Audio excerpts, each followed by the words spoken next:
홍콩 ETF가 물론 있긴 하지만 그거 말고는 딱히 지금 뭐 호재라고 부를 수 있는 만한 게 없어요. 게다가 이렇게 또 경기도 스트롱하고 금리 인하도 없을 거고 막 이렇게 되면은 생각보다 비트코인 가격이 앞으로 그냥 이대로 쭉 1년 이상 갈 가능성도 있다고 봅니다.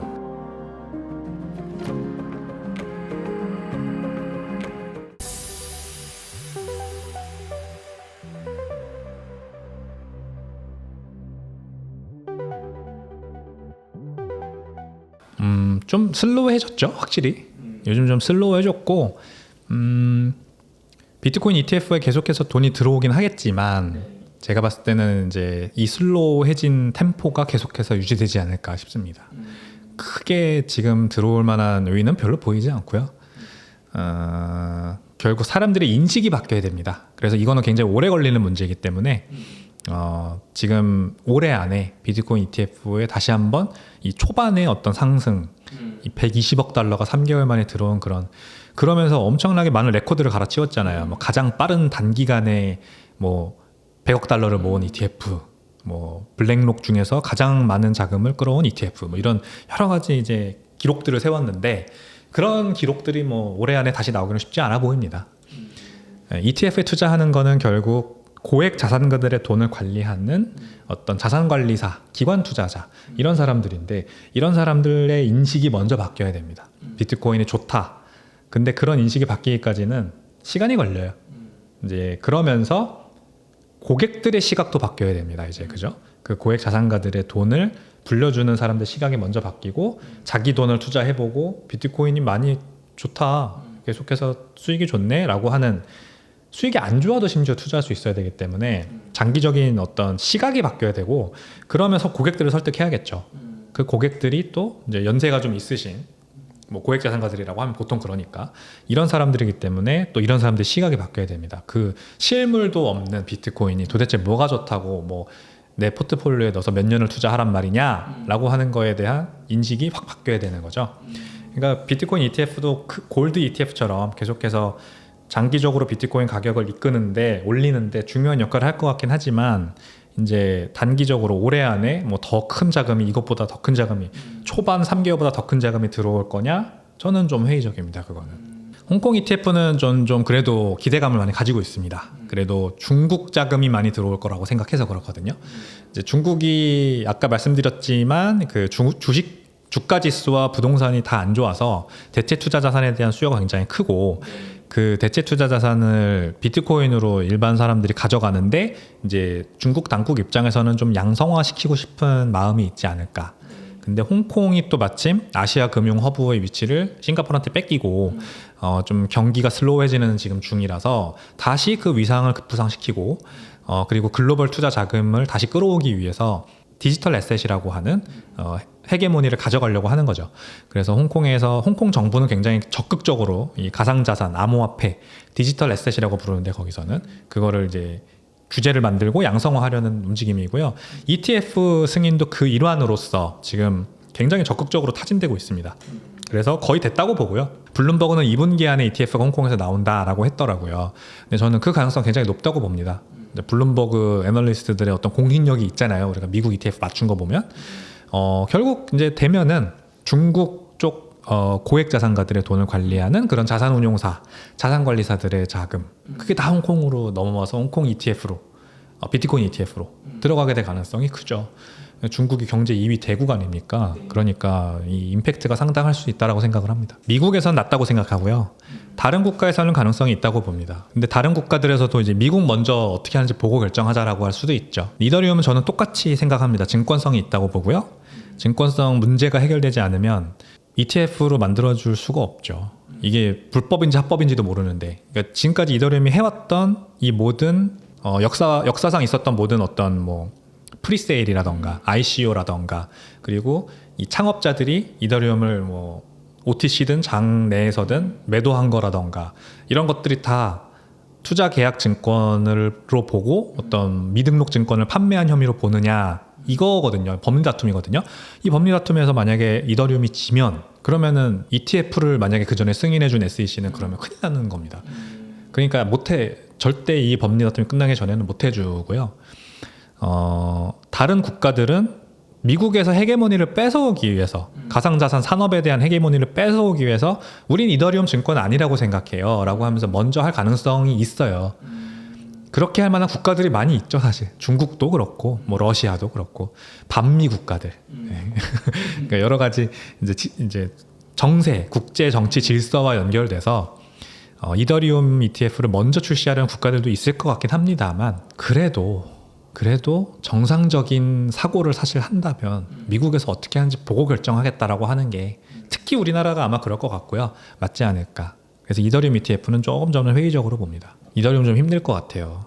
지금도 보면은 솔라나만 혼자 올라갔잖아요. 모든 이제 뭐 메이저 코인들, 100위권 코인들 보면은 이 레이어 1 블록체인 프로젝트들 중에 잘 되고 있는 게 별로 없거든요. 그 전 저점에서 조금 회복하는 수준이지 뭐 비트코인처럼 전고점을 뭐 이미 뚫고 뭐 이런 거는 잘 보이지 않습니다. 그게 이제 결국 어떤 이더리움이 가지고 있는 증권성이 다 나머지 코인들도 똑같이 가지고 있다고 생각을 사실 할 수밖에 없죠. 그래서 비트코인 혼자 저렇게 독주하는 거거든요. 이제 가장 불확실성이 덜한 거죠. 그 이더리움은 계속해서 이 문제가 있는데 게다가 기술적으로도 암호화폐 투자하는 사람들 사이에서는 사실 증권성 그렇게 크게 중요하지 않아요. 이미 이 이더리움은 암호화폐고 증권 아니라고 보고 이미 투자하는 거기 때문에. 근데 이 사람들 사이에서도 문제가 뭐냐면 솔라나만 가격이 그래서 왜 올랐냐면요, 이더리움 너무 느리고 비싸다는 거예요. 이더리움 메타마스크 그 지갑에다가 뭐 이더리움 넣고 뺄 때 내는 가스비만 하더라도 내가 넣고 빼는 금액의 절반 뭐 그만큼 막 이렇게 내야 될 때도 있단 말이에요. 그러니까 이거 안 되는 거 아니야? 라고 생각을 사람들이 하게 만드는 요인이거든요. 그래서 점점 더 수수료 싸고 더 빠른 블록체인으로 가는 거예요. 관심이. 그래서 솔라나가 다시 지금 이제 트렌드를 탄 겁니다. 블록체인의 확장성, 아까 말씀드린 트릴레마의 확장성, 스피드, 이걸 어떻게 해결할 거냐. 계속해서 그래서 솔라나 그 외에 나머지 이제 제3세대 블록체인들이 각광을 받는 거죠. 이더리움은 참 이거를 해결하지 않으면 앞으로도 계속해서 주목받기가, 그래서 가격이 오르기가 힘들 것 같다라고 생각을 합니다. 이번 불장에서는 계속 오를 수 있을 것 같습니다. 근데 계속해서 솔라나가 문제를 발생시키고 있긴 하죠. 아우티지라고 해서 블록체인이 쓰는 겁니다.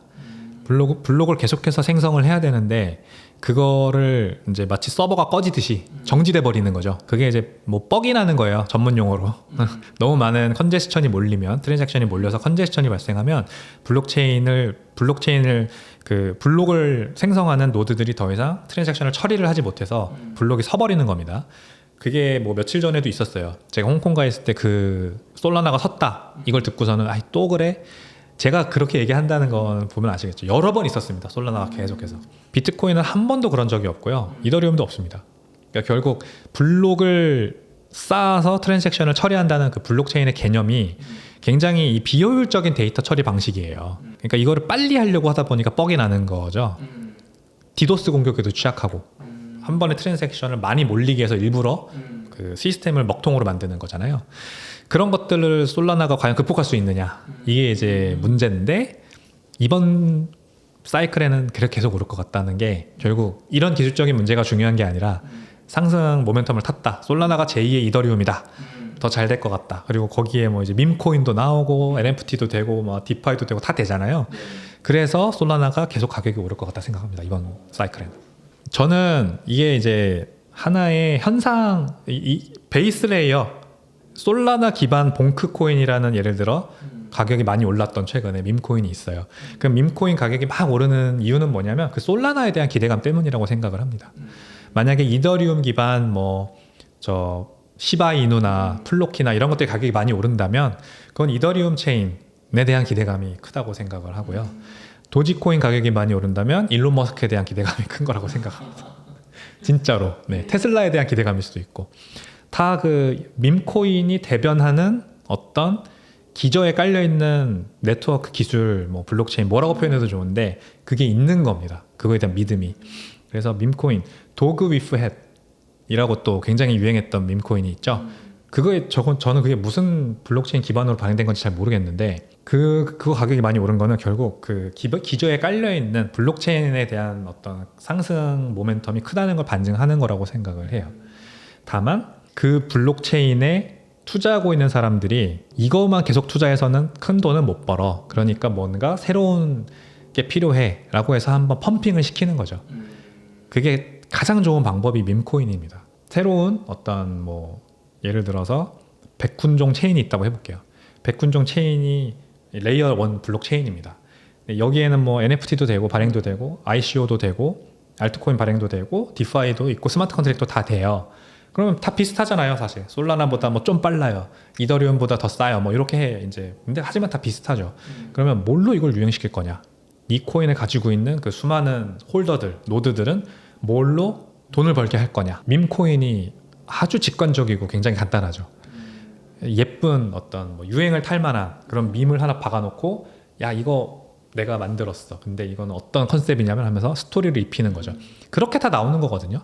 도그 위프에 또 도지코인의 기본 이제 캐릭터인 시바이누에다가 예쁜 모자를 씌워가지고 그게 이제 컬렉션으로 나오잖아요. 어떤 모자를 썼냐에 따라서 표정도 다르고.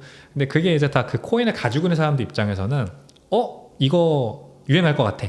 그러면 내가 한번 투자해서 이게 올라갈 거라는 걸 보여주자 라고 하면서 막 밀어주거든요.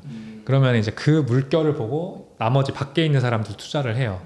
그렇게 한번 크게 확 올리고 또 그냥 이제 사용성이 없으니까 또 한번 크게 떨어지고 이런 현상이 반복되는 겁니다. 그러니까 결국 기대감이에요. 내가 만든 백군종 체인이 잘 될 거라서 이거를 한번 팔아보고 이거에 막 추매가 들어와서 같이 올라가는 거 보면은 야 가능성 있다. 이거 백군종 체인으로 그러면 이제부터 더 한번 획기적인 걸 해보자. 뭐 좋은 지갑을 만들어내보자. 뭐 이렇게 되는 겁니다. 그래서 아주 그 상승 이 코인 가격을 끌어올리기 위한 어떤 촉매제로서 그 밈코인을 활용하는 그런 움직임이다. 이렇게 보시면 될 것 같습니다. 두 가지 측면이 있는데요. 일단은 기술적으로는 아무 상관없이 그냥 AI 기술이 우리한테 많은 시간을 자유 시간을 주면서 비트코인이 더 중요해질 거예요. 왜냐하면 우리가 이제 뭐 사무실 생산성이 많이 향상된다 이렇게 좋게 얘기는 하지만 사실상 할 일이 없어지는 거예요. 내가 유튜브 원래 전문 자막 편집가였는데 자막을 그냥 AI가 다 만들어주니까 내가 할 일이 없어지는 거죠. 그러면은 제가 뭐 충분히 쓸 돈이 있는 상황에서 그런 상황이 발생했다고 했을 때 결국 나한테 주어지는 건 시간이거든요. 그럼 그 시간을 잘 활용해야 되고요. 그러려면 돈이 많아야 되잖아요. 그럼 돈을 어떻게 늘릴 거냐? 또 일을 해서 늘리나? 이게 이제 모순이잖아요. 일이 없어지는데 일을 계속 많이 하면서 돈을 벌 수는 없는 노릇이에요. 그러면은 내 돈의 가치를 늘릴 수 있는 뭔가 필요하잖아요. 근데 지금 이제 예금에서는 안 된다는 게 결국 드러난 거고. 그러면 주식 투자, 부동산 투자는 어렵잖아요. 공부해야 돼. 그것도 또 일이죠, 사실. 내가 열심히 일해가지고 또 공부해서 지식을 들려서 좋은 주식 발견하고 부동산 찾는 건데 그거를 또 AI가 더 잘할 수도 있잖아요. 그러니까 이제 모순이죠. 그래서 비트코인은 굉장히 제가 계속 말씀드리는 게 내 시간에 집중할 수 있게 하는 그 아주 퓨어한 자산이에요. 뭐 금도 그렇게 될 수도 있죠. 하지만 이제 비트코인이 굉장히 인터넷을 이용해서 투자할 수 있기 때문에 유동성도 크고 언제든지 샀다 팔았다 할 수 있고 비트코인에 내 자산을 모아나가는 게 너무나도 유리하다라는 거죠. AI 시대에 내가 생산성 향상으로 인해서 남는 시간, 자유시간이 많아질 때 그 시간을 좀 더 이제 경제적 자유로 풍요롭게 채울 수 있는 방법 뭐냐면 비트코인 계속 사놓고 비트코인으로 내 불을 불려 나가서 그 가격 상승과 함께 내 자유시간을 이제 더 유복하게 보내라. 가족들과 지내고 더 좋은 거 먹고 이제 뭐 여가 생활도 하고 이렇게 할 수 있는 수단으로서 비트코인 굉장히 중요해질 거라고 저는 보고요. 두 번째는 기술적인 부분인데 비트코인이 실제로 AI 시대가 되면 AI 비서라는 게 생길 겁니다. 우리한테 완전히 맞춤 제작된 AI 비서들. 내 말을 듣고 모든 걸 다 할 수 있는. 그래서 돈 결제, AI 비서끼리 돈 결제할 때는 비트코인이 많이 쓰일 거라고 저는 생각해요. 아주 직관적으로 뭐 제가 어떤 서비스를 제가 보험 상품에 가입했어요. 보험료를 낼 때 그 보험료를 카드를 연동하거나 아니면 계좌를 연동하거나 해가지고 제가 이제 뭐 낼 수 있겠죠. 근데 그런 게 AI 비서들끼리 그런 결제를 하게 되면 과연 가능해질까? 이게 저는 고민입니다. 보험 계리사의 AI 비서 그리고 저의 AI 비서 이 둘이 특정 주기로 돈을 주고받을 때 이 안에 결제사, 벤사, 뭐 이런 은행 계좌 이런 것들이 다 들어가 있다 생각해 보세요. 물론 할 수 있어요. 근데 뭐가 문제냐면 AI는 생성형 AI라는 거는 똑같은 걸 모조해서 만드는 게 너무 가능합니다. 예를 들어 제가 제 아이디를 도용한 가짜 SNS만 해도 벌써 카톡에서 찾아보면 5개가 나오거든요. 저는 그 유명한 사람이 아닌데도 그렇게 막 도용을 해요. 근데 유명한 사람들 뭐 이 채널 자주 나오시는 오태민 작가님만 하면 사칭하는 뭐 가짜 계정들이 얼마나 많습니까? 이게 인터넷의 문제인데 AI 생성형 AI는 더 똑같고 더 사기에 악용될 수 있는 진짜 목소리까지 따라하고 언어도 비슷하고 예, 말투 표정 똑같이 따라하는 그 영상이 만들어진다니까요. 그러면 이거를 이용해서 사기를 칠 수 있잖아요. 그쵸. 보험 계리사에 똑같은 말투와 목소리와 얼굴을 따라한 AI 무언가가 저의 AI 비서한테 야 돈 내 라고 할 수 있잖아요. 그러면 똑같이 생각하고 돈을 내게 된다니까요. 이게 문제예요. AI 시대에. 사기가 더 고급화되고 판별할 수 없게 됩니다. 인터넷 세상에서는 특히. 그러면은 이제 이 신뢰의 주체가 은행, 뭐 신용카드사, 벤사 이런 데에 묶여 있는 게 아니라 개인 단으로 내려오는 거예요. 내가 스스로 판별해야 돼요. 내가 스스로 이게 가짜인지 진짜인지 판별하고 내가 믿는 사람하고만 돈 거래를 할 수 있어야 돼요. 그럼 제가 지금 이 방에 이사님과 둘이 촬영을 하고 있잖아요.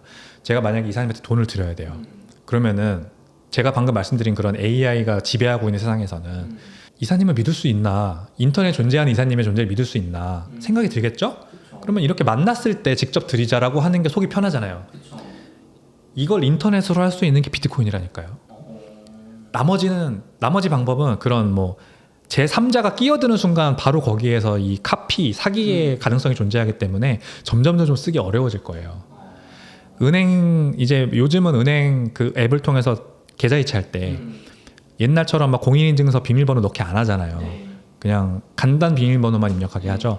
이게 앞으로 저는 AI 비서 시대가 오면 또 더 복잡해질 거라고 생각합니다. 페이스 아이디, 지문, 그리고 뭐 여러 가지 이제 비밀번호까지 추가로 입력해야 출금이 되는 그런 세상이 또 올 것 같아요.